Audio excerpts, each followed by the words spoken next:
It's day 4 in Japan, 5th meal of the day, and it's only mid-afternoon. I'm standing in a tiny tonkatsu shop in Tokyo and crunching on the tenderest, crispiest Michelin-rated fried pork I've ever had. I thought for sure I'd step on the scale when I got home and see some damage, but after 7 days and over 50 meals, I'd actually lost weight. And here's what I figured out. I'm Dr. Jon Go, I'm an eye surgeon here in LA, and I lost 75 pounds and kept it off, even while working 80-hour weeks. And now I help others do the same. Today, I'm walking you through a full day on vacation in Tokyo, and I'll be breaking down exactly why I didn't gain a single pound despite stuffing my face and eating to my heart's content. And it's not because of some miracle food, it's because of how the Japanese people live. And I'll show you how to apply every one of these lessons to your daily life. But before we get into the meals, let's ask a quick question. Japan has one of the highest restaurant densities in the world. Vending machines on every block, ramen at 2 a.m., tonkatsu for lunch, bars everywhere. But their obesity rate sits under 4%, while in the US, it's over 40%. Why is this? It's not because of population genetics, it's daily habit design baked into how society is built. And it starts before you even take your first bite. Real quick, this is educational content, it's not medical advice. Always talk to your own doctor before making any changes. Every morning in Tokyo started the same way. Not at a gym, not on a trail, just taking the subway. I'd walk down to the station, take the stairs, ride a few stops, and head towards the first destination of the day. Usually, that was wherever I was eating first. And for this day, it was Tsukiji Fish Market. And I'd already hit 4,000 steps, and it was barely 8 a.m. Now compare that to a typical day in the United States for most people. Wake up, drive to work, sit at your desk, drive home. Really, most people are lucky if they get a couple thousand steps by the end of the day. Well, in Japan, I'd hit that within an hour of waking, just from living life. And this wasn't just one morning, it was every morning in Tokyo. Every day in Tokyo looked like this. Train stations with long staircases, side streets worth exploring, markets you walk to and through instead of driving to. Movement isn't just scheduled here, it's built into how the city works. You don't go to the gym to get steps, you just go about your day, and by the end of it, all of a sudden you hit 20K steps. That kind of background movement, the kind that isn't actually exercise, has a name. It's called NEAT. And NEAT stands for non-exercise activity thermogenesis. For most people, NEAT burns more total calories over a week than all their lifting sessions combined, all the while without ever feeling like a workout. In Japan, this activity wasn't scheduled, it's just a way of life. Now, back to the day. The first stop was Tsukiji Fish Market, and what I saw there immediately flipped my perspective on healthy grocery shopping. Meal number 1 was fresh sushi and fire-roasted tuna skewers, about 300 calories and 42 grams of protein. And by that time, we were already at 7,500 steps by the time we walked around the market and sat down to eat. When we got to the market, my first reaction was, why does healthy food feel so different here? In the United States, healthy eating has a reputation for being boring. Chicken breasts, steamed broccoli, maybe a salad if you want to get creative. Here I'm looking at 20 different preparations of seafood alone. Fatty, lean, seared, raw, skewered, mackerel, salmon, sea urchin. Every stall was doing something different. We started with some fresh raw fish straight off the counter, then finished with seared tuna skewers on the way out. And even outside the market, the pattern kept showing up. At 7-Eleven, about $9 got us miso glazed fish, a ramen egg, an onigiri, and green tea. That's a real meal. Back home, the same stop gets you a hot dog and a Slurpee or a Coke. That's not just a food quality difference, that's a choice architecture difference. When the options at convenience stores are also good, healthy options, you don't need willpower. The system does the work for you. After more exploring, it was time for another meal. Meal number 2 was Kagari ramen, about 600 calories, 30 grams of protein, and at this time, our step count was around 11,000. There's a ramen restaurant in Tokyo called Kagari Ramen, and they're known for a thick and creamy chicken ramen. There's only about 18 seats in the whole restaurant, and the line when I got there was wrapped around the block. When it came time for me to order, I noticed something. The default order is one perfectly complete bowl of ramen. Now you can get extras, and I did. I got more chashu and a seasoned egg, but there were no options for extra noodles or an upsized portion. Compare that to a lunch in America. The default is always more.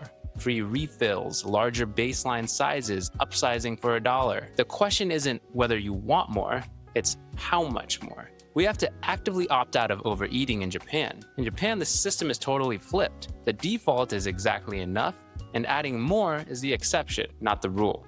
There's a concept in Japan called mottainai. Wasting anything is almost disrespectful, and that norm shapes everything downstream, most notably the portion sizes. The social pressure runs in the opposite direction from ours. When the system makes moderation the path of least resistance, you don't have to fight yourself at every meal. After that bowl, I started to see a pattern, and it didn't fully click until lunch, or I guess this time my second lunch. Meal number 3 was standing sushi. About 500 calories, 35 grams of protein, and at this time the step count was around 16,000. Now, one of my favorite sushi spots in Tokyo is a standing sushi bar in Shinjuku. I don't want to butcher the name, so I'll flash it on screen right here. Each piece of nigiri comes a couple at a time and they're made to order. The chefs place the sushi right in front of you. You eat it and then you wait for the next couple. When I was 240 pounds, I had 2 modes around food. Number 1 was restrict everything. Number 2 was eat everything. There was no middle ground. Being handed a giant plate of sushi would have been a problem. There's no plate here. A couple pieces at a time, you can't rush the meal even if you wanted to. There's another phrase in Japan, harahachibu, which means eat until you're 80% full. It's not a diet rule, it's embedded in the culture. So it's not willpower, it's just what you do. Eating until you're about 80% full isn't about restriction. It's about giving your brain the time it needs to catch up to your stomach, to allow your satiety hormones like GLP-1 to actually signal to your brain that you're full. One piece at a time means one decision at a time, and you naturally stop when you're satisfied because the system doesn't let you rush past that signal. The next step is one of my favorite meals in Japan, a meal I would have counted as my weekly cheat meal here in the United States. Meal number 4, deep fried breaded pork cutlet, tonkatsu marugo. 900 calories, 40 grams of protein. Step count around this time was 20,000 steps. Now, by the late afternoon, we found ourselves at my favorite pork tonkatsu restaurant, a place we make sure to visit every single time we're around Akihabara. For years, anything fried was on my mental bad list. I'd avoid it completely, or eat it and feel guilty for the rest of the day. But when I first tried their tonkatsu, I noticed something, and I hadn't noticed it before.